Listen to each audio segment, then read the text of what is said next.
আসসালামু আলাইকুম দর্শক, আজকে একটা জমি ভিজিটে আমি চলে এসেছি, কপির জমি। তো আপনারা আসলে গাছগুলো দেখে হয়তো বুঝতে পারছেন যে আসলে কি অবস্থা, কিভাবে এই গাছগুলোর সমস্যা তৈরি হয়েছে। দেখেন যে গাছগুলো মানে কুকড়ি মুকড়ি লেগেছে, আমরা যদি আমাদের গ্রাম্য ভাষায় বলি আপনাদেরকে, যে কুকড়ি মুকড়ি লেগেছে গাছগুলো। আসলে কি ধরনের সমস্যা হয়েছে আমি আপনাদেরকে বলি। প্রথম দেখেন যে প্রত্যেকটা গাছের গোড়ার পাতাগুলো কিন্তু লাল, পুড়ে যাওয়া, মানে পুড়ে পুড়ে যাওয়া, বসে যাওয়া, এরকম একটা অবস্থা আছে। দেখেন আমি আপনাদের যদি ক্যামেরাতে ভালো করে দেখাই, যে দেখতে পাচ্ছেন সামনের গাছে যদি দেখি, আরেকটা গাছ দেখাবো।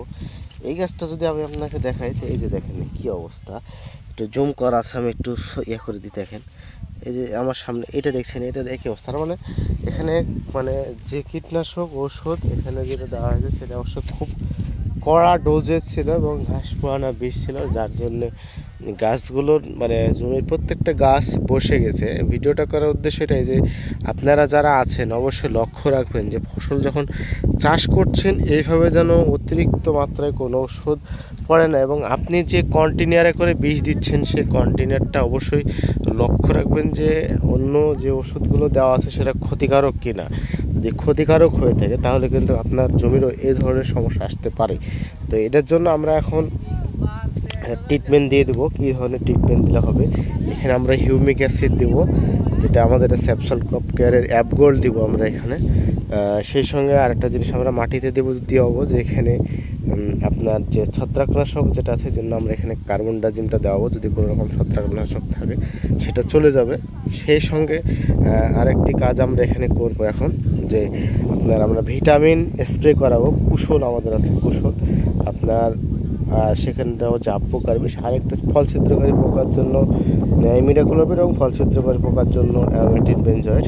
এই মোটামুটি তিনটা জিনিস আমরা সুন্দর করে এখন এই জায়গাগুলো নিয়ে স্প্রে করে দেবো। স্প্রে দেওয়ার জন্য আমরা এখন স্প্রে দেবো। আর যে সমস্যাটা আছে এই সমস্যাটা আপনারা হয়তো বুঝতেই পারছেন যে ধরনের সমস্যা দেখতে পাচ্ছেন ক্যামেরায়, এই সমস্যাগুলো না আশা করছি ইনশাল্লাহ খুব দ্রুতই সমাধান চলে আসবে।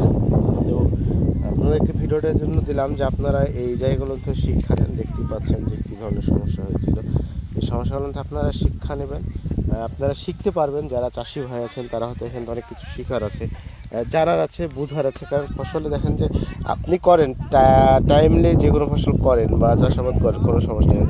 এই যে সমস্যা একটা পড়ে গেলে কিন্তু সমাধানের জন্য অনেক সময় আপনি কারোর কাছে পরামর্শ পাবেন, মানুষগুলো পাওয়া যায় না। তো আমার এই ভিডিওর মাধ্যমে আশা করি আপনাদের এই ধরনের উপকারগুলো খুব সুন্দর হবে। তো আপনারা সবাই এই বিষয়টি সতর্ক থাকবেন, সতর্ক থেকে ফসলটা চাষাবাদ করবেন। আশা করি ইনশাল্লাহ আপনাদের জন্য খুব ভালো হবে, আপনার ফসল চাষও খুব সুন্দর হবে।